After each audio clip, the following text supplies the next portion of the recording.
When my daughter told me to find somewhere else to die, you're useless now, I packed my bags like the obedient mother I'd always been. 3 days later, I was sitting in a lawyer's office discovering that my supposedly loving husband had played the longest game of chess in history. Victoria was about to learn that sometimes the pawn becomes the queen. If you're watching this, subscribe and let me know where you're watching from. Let me tell you how I went from homeless widow to the woman holding all the cards. Because, honey, this story has more twists than a pretzel factory. 2 months ago, I was Margaret Sullivan, devoted wife of 43 years and mother to one spectacularly ungrateful daughter.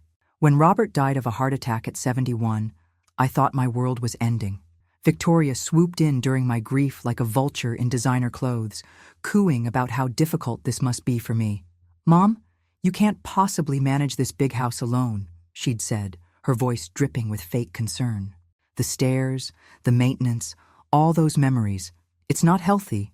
I should have seen the calculation behind her concern.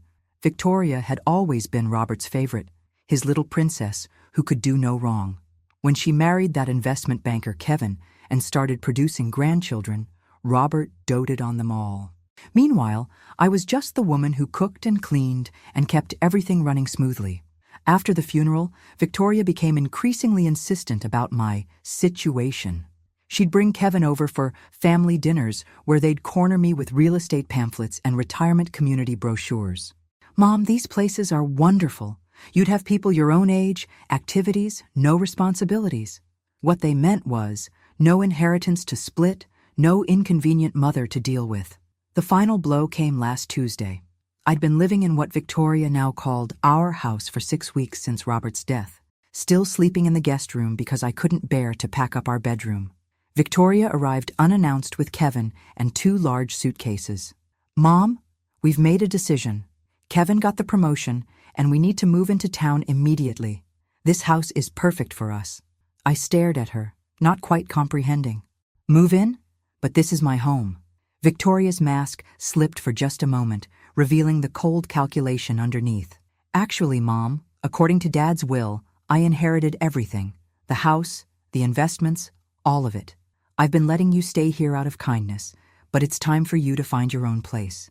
The words hit me like a physical blow. "Victoria, surely there's been some mistake." "No mistake. Dad knew I'd take better care of his legacy than you ever could. You never understood money or investments. You were just the wife, just the wife." 43 years reduced to those 3 words. That's when she delivered the killing blow. "Find somewhere else to die. You're useless now." I packed my things in a daze, 43 years of marriage fitting into 2 suitcases and a small box of photos. Victoria watched from the doorway, checking her watch like I was making her late for something important. "There's a nice senior complex on Maple Street," she offered with the enthusiasm of someone recommending a decent restaurant. "Very affordable. I'm sure they have openings." Affordable. My daughter was inheriting $33 million, and she was suggesting I check into what was essentially a welfare facility for the elderly. Kevin loaded my suitcases into their BMW with the efficiency of someone disposing of garbage. "Margaret, you'll love having your independence again," he said, not quite meeting my eyes. "No more worrying about house maintenance or property taxes. No more home," he meant. As we drove away, I watched my house, Robert's house, Victoria's house now, disappear in the rearview mirror. The irony wasn't lost on me. I'd spent 4 decades making that house a home, hosting Victoria's birthday parties, nursing Robert through his illness, maintaining every detail he cared about. Now I was being driven to a budget motel like an unwanted guest who'd overstayed her welcome. The Sunset Inn was exactly what you'd expect from a place charging $49 a night. Thin walls, thinner towels, and a carpet that had seen better decades. Victoria handed me $200 in cash like she was tipping a hotel maid. "This should cover you for a few days while you get settled," she said. "I'll have Kevin transfer some money into your account once we sort through Dad's paperwork." Some money. From my own inheritance. After they left, I sat on the sagging mattress and tried to process what had just happened. In the span of 3 hours, I'd gone from grieving widow to homeless senior citizen. The woman I'd raised, loved, and sacrificed for had discarded me like an expired prescription. But as I sat there in that depressing motel room, something began nagging at me. Robert had always been meticulous about his affairs, obsessively organized about important documents. He'd shown me the will years ago, explaining his wishes, making sure I understood everything. And I was absolutely certain that's not what it had said. Robert had been many things. Traditional, sometimes stubborn, occasionally patronizing about money matters. But he wasn't cruel. The man who'd held my hand through my mother's death, who'd surprised me with flowers every anniversary, wouldn't have left me destitute. The next morning, I used the motel's Wi-Fi to search for Robert's attorney, Harrison Fitzgerald, the same lawyer who'd handled our house purchase and various business matters over the years. His office was downtown, a 20-minute bus ride that cost me precious cash but felt necessary. Harrison Fitzgerald was a distinguished man in his 70s with kind eyes behind wire-rimmed glasses. When his secretary announced that Mrs. Sullivan was here about her husband's estate, he looked genuinely surprised. "Margaret, my dear, I was wondering when you'd come in. I tried calling your house several times, but Victoria said you were traveling." Traveling. That's what my daughter had told him. "Mr. Fitzgerald, I need to ask you about Robert's will." He looked puzzled. "Of course. Didn't Victoria provide you with your copy?" I gave her the original and several copies after the reading. My stomach dropped. There was a reading? "Margaret, you were supposed to be there. Victoria said you were too distraught, that she'd handle everything and make sure you received your inheritance." The blood drained from my face as the reality hit me. "Mr. Fitzgerald, I was never told about any reading. Victoria told me she inherited everything." Harrison Fitzgerald's expression shifted from confusion to alarm. He reached for a thick file folder, his movements suddenly urgent. "Margaret, that's impossible. Your husband's will is very specific about your inheritance." He pulled out a document I recognized, Robert's neat signature at the bottom, witnessed and notarized. But as Harrison began reading, I realized Victoria had lied about everything. "I, Robert James Sullivan, being of sound mind and body, do hereby bequeath to my beloved wife Margaret Ann Sullivan the following. Our primary residence at 847 Oakwood Drive, including all furnishings and personal effects. Additionally, I leave her 70% of all financial assets, investments and accounts, totaling approximately $23 million. My head started spinning. $23 million. The house, 70% of everything. Harrison continued reading, his voice growing more serious. "To my daughter Victoria Sullivan Hayes, I leave $10 million, to be held in trust with distributions beginning on her 45th birthday, contingent upon her treatment of her mother following my death, contingent upon her treatment of me." Robert had known. Somehow, he'd known exactly what Victoria would try to do. "Mr. Fitzgerald," I whispered, "Victoria told me I inherited nothing. She moved into my house. She gave me $200 and suggested I find a senior facility." The elderly lawyer's face flushed with anger. "Margaret, what Victoria has done is called elder abuse and fraud. She's committed multiple felonies. But she had legal documents. She showed me papers. Forged, most likely, or documents from an earlier draft. Your husband updated his will 6 months before his death, specifically because he was concerned about Victoria's attitude toward money and her sense of entitlement." The room was spinning. All those times Victoria had dismissed my opinions, talked over me during family dinners, rolled her eyes when I tried to contribute to conversations about their expensive vacations or Kevin's business deals. Robert had been watching, evaluating, making decisions. "There's more, Margaret. The trust provision for Victoria specifically states that if she fails to treat you with respect and dignity following my death, the entire $10 million reverts to you instead." I stared at him in shock. "Are you saying—" "I'm saying your daughter just cost herself $10 million. Her inheritance is now yours as well. You're not inheriting $23 million, Margaret. You're inheriting $33 million, plus the house and all personal property." The irony was so perfect it was almost funny. Victoria had been so eager to claim her inheritance that she'd triggered the exact clause designed to protect me from her greed. "What do I do now?" I asked, my voice barely steady. Harrison smiled, and for the first time since Robert's death, I saw genuine warmth directed at me. "Now, my dear, we call the police about the fraud." And then we call Victoria and inform her that she's about to receive the shock of her life. Can she fight this? With what money? She's about to discover that every account she thought she controlled actually belongs to you. Every investment, every bank account, every asset except your house is frozen pending investigation of her fraudulent activities. I thought about Victoria in my house, probably already planning renovations, shopping for new furniture with money she thought was hers. Kevin was probably calculating how the inheritance would affect his investment portfolio. They had no idea that in about 6 hours, their entire world was going to implode. Harrison Fitzgerald's office became command central for what he cheerfully called Operation Justice. He contacted the police, the banks, and a private investigator while I sat in his leather chair, still processing the magnitude of Victoria's deception. The forged documents are quite sophisticated, Detective Rodriguez explained as she reviewed the fake will Victoria had shown me. This wasn't a spur-of-the-moment crime. Someone planned this carefully. You think Victoria had help? I asked. Almost certainly. Creating convincing legal forgeries requires specific knowledge and connections. We'll need to investigate whether Kevin or someone in his financial network was involved. Within 2 hours, every account had been frozen. Victoria's credit cards, linked to what she thought were her new inheritance accounts, were declined. The house utilities, which she'd already transferred to her name, were suspended pending ownership verification. My phone rang at exactly 3:47 p.m. Victoria's name flashed on the screen. "Mom, where are you?" "There's some kind of mix-up with the bank accounts. They're saying Daddy's assets are frozen." "Hello, Victoria. I'm sitting in Harrison Fitzgerald's office. You remember him?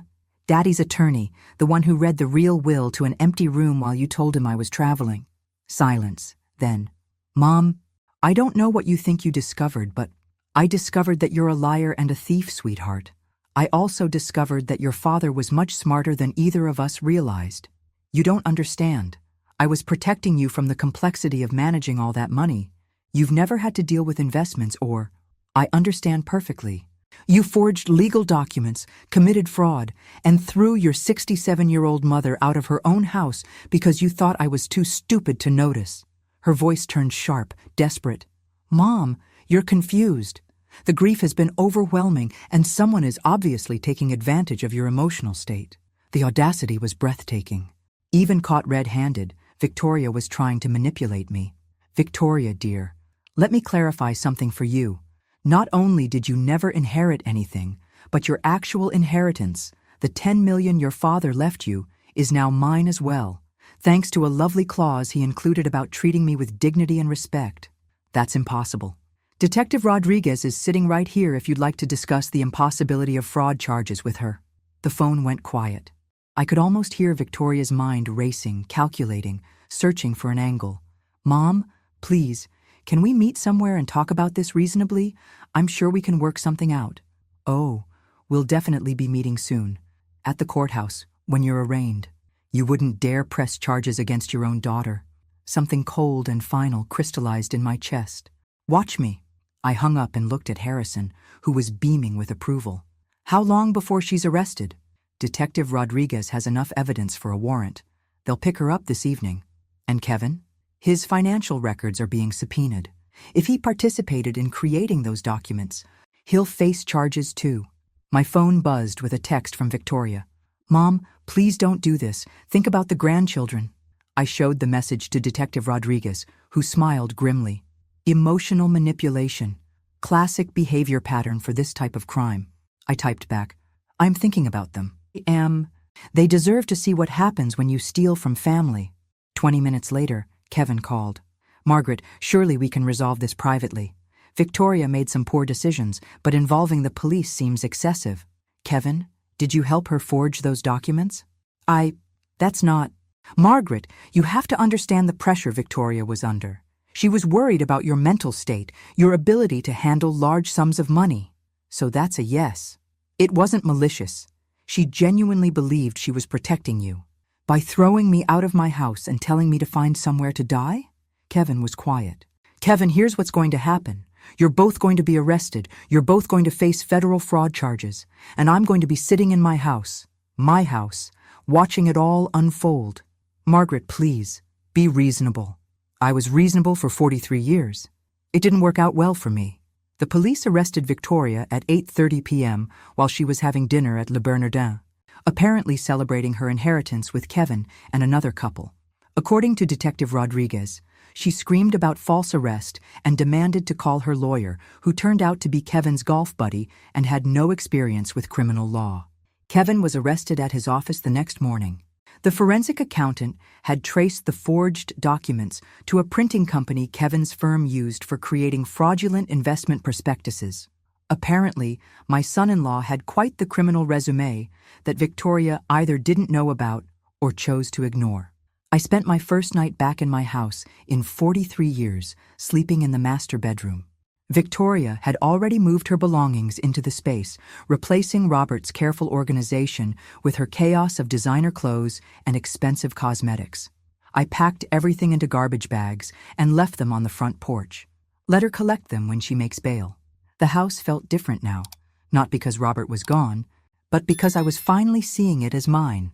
For decades, I'd maintained it as Robert's sanctuary, designed around his preferences, his needs, his vision of how we should live. Now, looking around with clear eyes, I realized how little of me had ever been reflected in these rooms. That was about to change. Harrison called around noon with updates. Victoria's bail is set at $50,000. Since all her accounts are frozen, she'll have to find someone else to cover it. What about Kevin? $200,000. Apparently the judge wasn't impressed with his history of financial crimes. Who knew your son-in-law had been under investigation for securities fraud? I certainly hadn't known. But then again, I'd been excluded from most family financial discussions. Victoria and Kevin had always spoken to me like I was a child when money came up, simplifying concepts they assumed I couldn't understand. They were about to learn how much I'd actually understood. Harrison, I want to make some changes to the house. Victoria had contractors lined up to renovate. I'd like to proceed with some of those plans, but with my own vision. Excellent idea. It's your home now, Margaret. Do whatever makes you happy. What made me happy, I realized, was the idea of undoing every assumption Victoria had made about my inheritance. She planned to gut the kitchen, replace the hardwood floors, and convert Robert's study into a wine cellar. I was going to turn the study into an art studio and the wine cellar plans into a library. My phone rang. Unknown number. Mrs. Sullivan, this is Janet Cooper from Channel 7 News. We understand you're the victim of a significant elder fraud case involving your daughter. Would you be willing to share your story? Word was getting out. In a city this size, the arrest of a prominent investment banker and his wife for defrauding his elderly mother-in-law was news. Ms. Cooper, I appreciate your interest, but I'm not ready to make public statements. I understand this must be difficult, but your story could help other seniors recognize warning signs of family financial abuse. She had a point. How many other women my age were being manipulated by adult children who saw them as inconvenient obstacles to inheritance? If I decided to tell my story, would I have control over how it's presented? Absolutely. We could arrange a sit-down interview where you'd have approval over the final edit. I thought about Victoria, probably sitting in a jail cell right now, still believing this was all a misunderstanding she could charm her way out of. Ms. Cooper, let me get back to you. I might have quite a story to tell. After hanging up, I poured myself a glass of the expensive wine Kevin had sent us for Christmas. Wine I was apparently now drinking in my own house, purchased with my own money, while contemplating whether to publicly humiliate my daughter on television. Life had certainly taken an interesting turn. The doorbell rang at 7 a.m. sharp. Through the window, I could see Victoria on my front porch, wearing yesterday's clothes and looking like she'd aged 5 years overnight. She'd made bail somehow. I opened the door, but didn't invite her in. Mom, please, we need to talk. We talked yesterday. You told me to find somewhere to die. I found somewhere to live instead. Victoria's eyes were red-rimmed. Her usual perfect composure completely shattered. I made mistakes, terrible mistakes, but I'm still your daughter. Are you? Because daughters don't typically forge legal documents to steal their mother's inheritances. I wasn't stealing. She stopped, clearly struggling to find words that didn't sound criminal. You were what, Victoria? I was trying to protect you from making poor financial decisions. You've never managed large amounts of money. Even now, Even after being arrested for fraud, she couldn't admit the truth. In Victoria's mind, she was still the victim of my unreasonable expectations. Victoria, let me share something your father told me 6 months before he died. He said he was worried about your sense of entitlement, your attitude toward money, and how you treated people you considered beneath you. Her face went pale. Daddy never said that. He said you reminded him of his sister Eleanor. Beautiful, charming, and completely incapable of thinking about anyone but yourself. He told me he was changing the will specifically because he was afraid of what you'd do to me if you had control. That's a lie. I pulled out my phone and showed her a voice recording. Actually, it's not. Your father recorded a video message explaining his decision, to be played if you ever contested the will or if you treated me poorly after his death. Victoria stared at the phone like it was a poisonous snake. He knew, sweetheart. He knew exactly who you were underneath all that charm. The only thing he didn't predict was how far you'd actually go. Play it, she whispered. I touched the screen, and Robert's voice filled the morning air. Clear, measured, and absolutely devastating. If you're hearing this, Victoria, it means my fears about your character were justified. I hoped I was wrong. I hoped that my daughter had more integrity than I suspected. But if Margaret is playing this recording, it means you've proven me right in the worst possible way. Victoria sank onto the porch steps as Robert's voice continued. I spent 43 years watching your mother sacrifice her dreams, her ambitions, her independence to take care of our family. She worked part-time jobs to help pay for your college while I built my business. She postponed her education, gave up career opportunities, and poured herself into being the wife and mother she thought we needed. The recording continued for 3 more minutes, each word carefully chosen, each sentence a scalpel cutting through Victoria's justifications and self-deceptions. By the time you hear this, you'll have discovered that treating your mother poorly has cost you everything. I hope it was worth it. When it ended, Victoria was crying. Not the pretty tears she'd used to manipulate people since childhood, but ugly, broken sobs. He hated me, she whispered. No, Victoria. He loved you enough to hope you'd prove him wrong. You chose to prove him right instead. She looked up at me, mascara streaking her cheeks. What happens now? Now you face the consequences of your choices. The fraud charges, the investigation, the public humiliation when this story hits the news. The news? Channel 7 wants to interview me about elder financial abuse. I'm thinking of saying yes. Victoria's face crumpled completely. Mom, please, think about what this will do to the grandchildren, to Kevin's career, to our whole family. I am thinking about it. I'm thinking about how you didn't consider any of those things when you decided to commit multiple felonies. She stood up slowly, looking older and more defeated than I'd ever seen her. I know you won't believe this, but I never meant for it to go this far. I wanted the money. I wanted the security, the status. I wanted to never have to worry about anything again. For the first time since this nightmare began, Victoria was telling the truth. I believe you, sweetheart, but wanting something doesn't justify destroying people to get it. She nodded, tears still flowing. What can I do to fix this? You can start by admitting what you did was wrong. Not misguided, not protective, not complicated. Wrong. It was wrong. It was completely, unforgivably wrong. And then you can face whatever consequences come next with some dignity, instead of trying to manipulate your way out of them. Victoria looked at me for a long moment, seeing perhaps for the first time not the pushover mother she'd always known, but the woman who'd just outmaneuvered her completely. I deserved this, didn't I? Yes, Victoria, you absolutely did. 3 days after Victoria's porch confession, Kevin's mother showed up at my door.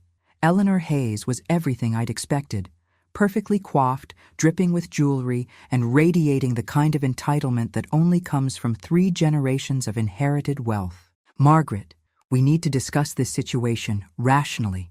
I invited her in, curious to see what version of reality the Hayes family had constructed to explain their son's felony charges. Eleanor settled herself in my living room like she was granting me an audience. Kevin made some poor choices, obviously, but prosecuting him seems rather vindictive, don't you think?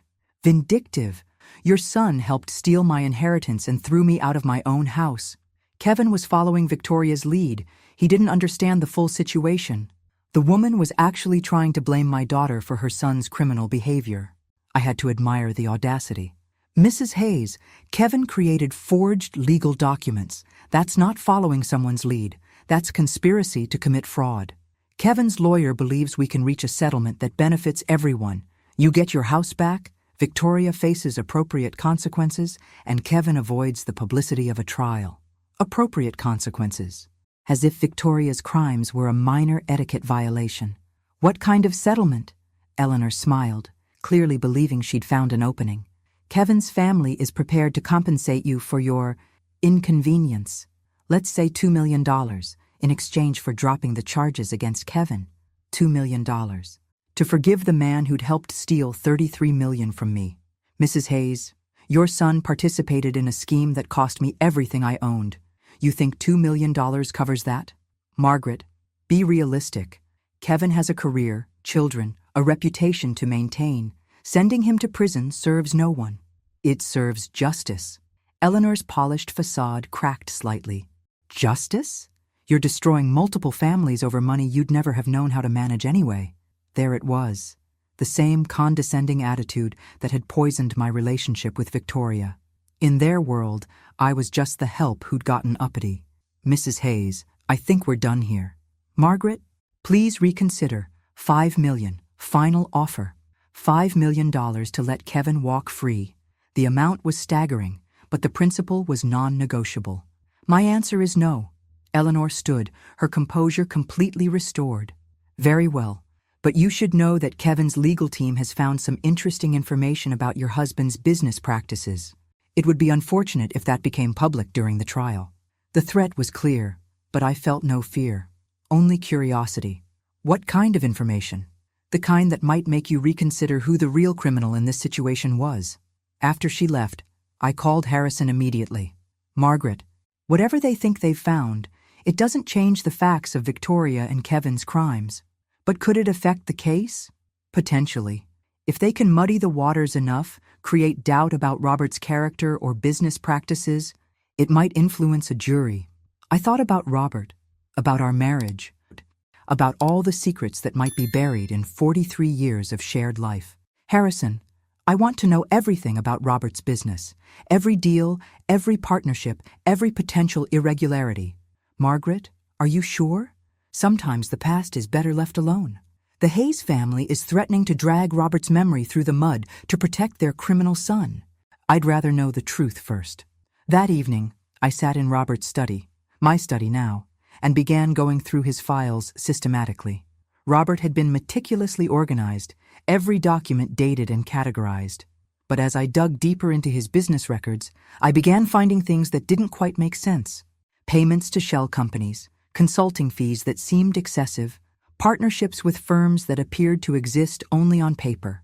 By midnight, I'd discovered something that changed everything I thought I knew about my husband. The private investigator Harrison recommended was a sharp-eyed woman named Carol Chen, who specialized in financial crimes. She spent 6 hours in Robert's study, photographing documents and building what she called the real picture of my husband's business empire. Mrs. Sullivan, your husband was running a sophisticated money laundering operation through his consulting firm. We're talking about millions of dollars in illegal transactions over the past decade. The revelation hit me like a physical blow. That's impossible. Robert was the most honest man I knew. I'm sorry, but the evidence is overwhelming. He was washing money for organized crime families, using his legitimate business as a front. I stared at the documents spread across Robert's desk. Invoices for services never rendered, consulting contracts with companies that didn't exist, payment schedules that corresponded with known criminal activities. How long has this been going on? Based on these records, at least 12 years, probably longer. 12 years. While I was planning dinner parties and attending charity galas, my husband was facilitating criminal enterprises. Mrs. Sullivan, there's more. The $10 million Robert left Victoria, that money came directly from laundered funds. If the FBI discovers this, they'll seize everything as proceeds of criminal activity. The room started spinning. Everything? The house? The investments? All of it. Unless what? Carol looked uncomfortable. Unless Victoria and Kevin's legal team already knows about this and is planning to use it as leverage. If they tip off the FBI about your husband's crimes, they might be able to negotiate immunity in exchange for cooperation. My daughter and her husband weren't just thieves. They were holding a nuclear weapon over my head. What are my options? Legally? You could contact the FBI yourself, come forward voluntarily, and hope for leniency. You'd lose most of the money, but you might keep the house. And if I don't? Victoria and Kevin's lawyers will probably leak this information strategically. You'll lose everything anyway. But you'll also face potential charges for unknowingly benefiting from criminal activity. I thought about Eleanor Hayes' smug confidence, her certainty that I'd accept their settlement offer. They'd known about Robert's crimes all along. Carol, how did they find out about this? Kevin's an investment banker. He'd have recognized the patterns in your husband's financial records. The question is, what are they planning to do with this information? My phone rang. Victoria's number. Mom, we need to meet. Tonight. There are things you need to know about Daddy that change everything. I already know. Victoria. Silence. Then, you know what? I know about the money laundering. I know about the criminal connections. I know that everything your father left us is tainted. Mom, listen to me carefully. Kevin's lawyers have been in contact with the FBI. They're willing to let us renegotiate our situation. What kind of renegotiation? Kevin gets immunity in exchange for providing information about Daddy's criminal network. You get to keep $5 million and the house. The rest goes to the government. And you? The fraud charges disappear. We all walk away from this mess. It was brilliant. In a sociopathic way, Victoria had turned my moral victory into her strategic advantage. Victoria, you're asking me to help you profit from your crimes by exploiting Daddy's crimes. I'm asking you to be practical. The alternative is losing everything and potentially facing charges yourself. I looked around Robert's study, seeing it clearly for the first time. The expensive furniture, the rare books, the art collection, all of it purchased with blood money. I need time to think. Mom, the FBI meeting is tomorrow morning. Kevin's lawyer needs an answer tonight. After hanging up, I sat in the darkness of Robert's study, surrounded by the evidence of his double life. 43 years of marriage to a stranger. A daughter who'd inherited more than money from her father. She'd inherited his talent for deception. But she'd made one crucial mistake. She'd underestimated who I was when my back was against the wall. I picked up the phone and dialed Carol Chen. Carol, how quickly can you get me a meeting with the FBI? I have a story to tell them, and I think they're going to find it very interesting. FBI agent Sarah Martinez looked exactly like what Central Casting would order for a federal investigator. Serious, intelligent, and completely immune to charm. She sat across from me in Harrison's conference room, recording our conversation and taking notes with mechanical precision. Mrs. Sullivan, you understand that by coming forward voluntarily, you're potentially admitting to benefiting from criminal proceeds? I understand. But I'd rather tell you the truth than let my daughter and her husband manipulate this situation to their advantage. I laid out everything. Robert's hidden business, Victoria's fraud scheme, Kevin's forgeries, and the extortion attempt masquerading as a settlement offer. Your daughter believes she can trade information about your husband's crimes for immunity from her own charges? That's exactly what she believes, and she thinks I'll cooperate because I'm afraid of losing everything. Agent Martinez smiled for the first time. Are you afraid, Mrs. Sullivan? Agent Martinez, 2 weeks ago I was a grieving widow sleeping in a budget motel. Today I'm sitting here voluntarily confessing to federal agents about my dead husband's criminal enterprise. Fear is no longer my primary emotion. What is? Anger. Pure, crystallized anger at being manipulated by people who underestimated my intelligence for decades. Agent Martinez's smile widened.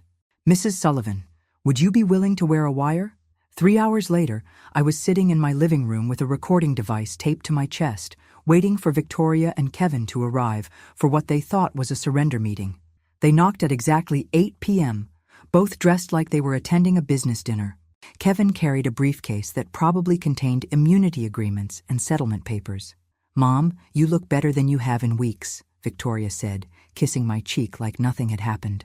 I feel better. Clarity has that effect. Kevin opened his briefcase with the efficiency of someone who'd conducted similar negotiations before. Margaret, Our lawyers have structured this very favorably for you. You retain the house, $5 million in clean assets, and complete immunity from any charges related to Robert's activities. Clean assets. That's an interesting phrase. Victoria shot Kevin a warning look. Mom, the important thing is that we're all protected. The past stays buried, and we all move forward. What about the $33 million Robert actually left me? Mom, that money is tainted. It can't be separated from Daddy's criminal activities. Taking $5 million is the best outcome possible. And you two? What do you get out of this arrangement? Kevin leaned forward, his confidence returning.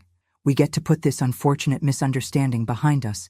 Victoria's charges disappear. My reputation remains intact, and our family can heal. Misunderstanding. He was still calling felony fraud a misunderstanding. Kevin, help me understand something. When exactly did you discover Robert's criminal activities?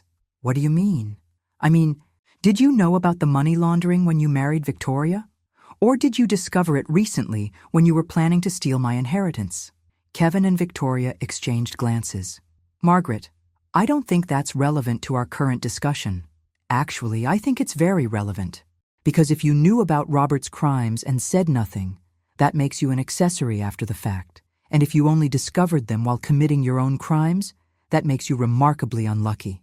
Victoria's composure was starting to crack. Mom, what are you getting at? I'm getting at the fact that you two have been planning this for months, possibly years. The forged will, the money laundering discovery, even Kevin's connections to document forgers, none of this was spontaneous. That's ridiculous. Is it? Agent Martinez finds it quite plausible. The color drained from both their faces. Agent Martinez? Kevin whispered. FBI. She's been very interested in my story about systematic elder abuse, fraud, and extortion, particularly the part where you tried to blackmail me with my dead husband's crimes. Kevin stood up abruptly, reaching for his briefcase. Margaret, this conversation is over. Actually, Kevin, I think it's just beginning. Agent Martinez and 2 other federal agents entered my living room as Victoria and Kevin sat frozen in place. The briefcase Kevin had been reaching for was confiscated immediately, along with both their phones. Victoria Sullivan Hayes and Kevin Hayes, you're under arrest for conspiracy to commit wire fraud, elder abuse, and attempted extortion of a federal witness. Victoria turned to me with an expression of absolute betrayal. Mom, how could you do this to your own family? The same way you could forge legal documents and steal my inheritance, sweetheart, except my way is legal. As the agents handcuffed them, Kevin tried one last desperate play. Margaret, you don't understand what you've done. There are people connected to Robert's business who won't appreciate federal attention. You've put yourself in danger. Agent Martinez paused in reading them their rights. Mr. Hayes, are you threatening a federal witness? I'm warning her about the reality of her situation. The reality, Agent Martinez said, is that you just added witness intimidation to your charges. After they were removed, Agent Martinez sat back down across from me. Mrs. Sullivan, Kevin's warning might not be entirely empty. Your husband was connected to some dangerous people. How dangerous? The Torino crime family, primarily. They've been using legitimate businesses to launder money for decades. Your husband's consulting firm was one of their most successful operations. The name meant nothing to me, but the agent's expression told me everything I needed to know. Are you saying I'm in actual physical danger? Potentially, but there's something else you should know about your husband's operation. Something that changes everything. Agent Martinez pulled out a thick file folder, the kind that suggested months of investigation. Mrs. Sullivan, your husband wasn't just laundering money for the Torino family. He was an FBI informant. For 12 years, he was providing information about their operations while appearing to facilitate their money laundering. The world tilted sideways. Robert was working for the FBI? Deep cover. Long-term investigation. The operation was so sensitive that even local FBI offices weren't informed. Your husband was helping us build cases against multiple crime families. But the money was real. The FBI allowed him to keep a percentage of the laundered funds as payment for his cooperation and to maintain his cover. Everything he left you was earned through legitimate federal cooperation. I stared at her, trying to process this revelation. So the $33 million is legally yours. Your husband died before the investigation concluded, but his cooperation over 12 years directly led to 47 arrests and the seizure of over $200 million in criminal assets. Why didn't anyone tell me? Because the investigation was ongoing. And because we weren't certain about your involvement or knowledge. Your daughter and son-in-law's fraud scheme actually helped us confirm your innocence. Victoria and Kevin didn't know any of this. They suspected criminal activity, but they had no idea about the federal cooperation. They were planning to blackmail you with information that would have actually exonerated your husband. The irony was so perfect, it was almost poetic. Victoria had tried to steal my inheritance twice, once through fraud and once through blackmail based on incomplete information. Agent Martinez, what happens now? Now? You get your money back, your daughter and son-in-law face federal charges, and you get to decide what kind of life you want to build with your legitimate inheritance. And the danger Kevin mentioned? The Torino family will be too busy dealing with their own legal problems to worry about you. We're executing search warrants across 3 states tomorrow morning. I looked around my living room, seeing it again as the site of my resurrection rather than my humiliation. Agent Martinez, can I ask you something? Of course. In your professional opinion, am I a terrible person for feeling satisfaction about Victoria's arrest? Agent Martinez smiled. Mrs. Sullivan, in my professional opinion, you're a woman who refused to be victimized. That's not terrible. That's inspiring. 6 months later, I stood in the kitchen of my renovated house, making coffee for 2. The morning sun streamed through new windows that actually opened properly, illuminating countertops I'd chosen myself for the first time in 43 years. Good morning, Margaret. Dr. Sarah Chen, Carol's sister and my new financial advisor, appeared in the doorway, carrying a thick folder of investment reports. Good morning, Sarah. Ready for our quarterly review? The past 6 months had been a whirlwind of legal proceedings, media interviews, and personal transformation. Victoria and Kevin were each serving 18-month federal sentences. The news coverage of their crimes had made me something of a celebrity in senior advocacy circles. Your portfolio is performing excellently, Sarah said, settling at my new breakfast table. The charitable foundation is fully operational, and the scholarship fund has already selected its first recipients. The Margaret Sullivan Foundation for Elder Protection had become my primary focus. Using $15 million of my inheritance, we were funding legal aid for seniors facing family financial abuse and supporting legislative changes to strengthen elder protection laws. Any word on the documentary? Netflix confirmed the production deal. They want to start filming next month. My story had captured media attention far beyond the initial news coverage. The Mother's Revenge, an American crime story, was being developed as a limited series, with the proceeds going to elder advocacy organizations. And Victoria? Sarah's expression grew careful. She's written again.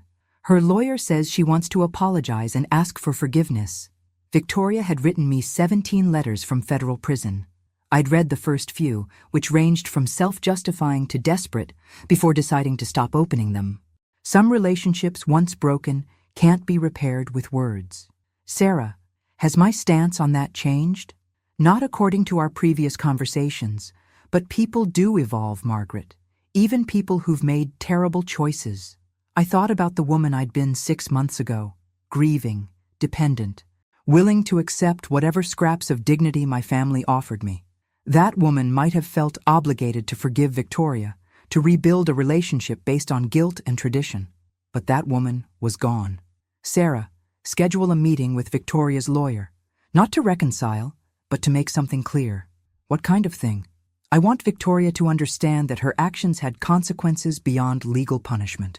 I want her to know that she destroyed our relationship permanently, and that her children will grow up knowing why their mother went to prison. That seems harsh. Good. It's supposed to be harsh. Victoria made adult choices that hurt people she was supposed to love. She doesn't get to escape the emotional consequences just because she's written some prison letters. Sarah made notes in her leather portfolio. And the grandchildren? Victoria's requested supervised visits with them. My relationship with Victoria's children will be based on their choices when they're adults, not their mother's rehabilitation efforts. The doorbell rang. Through the window, I could see a delivery truck with a large package. Must be the new furniture for the studio, I told Sarah. The art studio had been my favorite renovation project. Robert's former den was now a bright, airy space where I was rediscovering my love of painting, something I'd abandoned when I got married and assumed the role of supporting wife and mother. Margaret, can I ask you something personal? Of course. Do you ever regret how this all played out? The prison sentences, the media attention, the permanent family estrangement? I considered the question while signing for my delivery.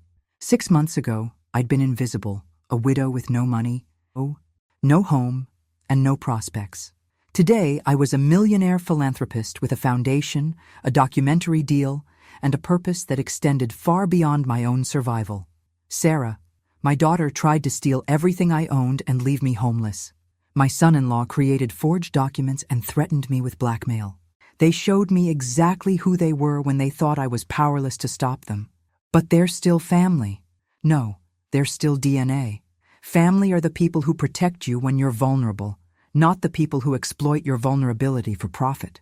Sarah closed her portfolio, satisfied with my response. Besides, I added, look what I became when I stopped allowing them to define my worth. After Sarah left, I walked through my house, really my house now, decorated according to my taste, organized around my priorities. In the art studio, I uncovered my latest painting, a self-portrait of a woman standing in bright sunlight, her face turned toward the future.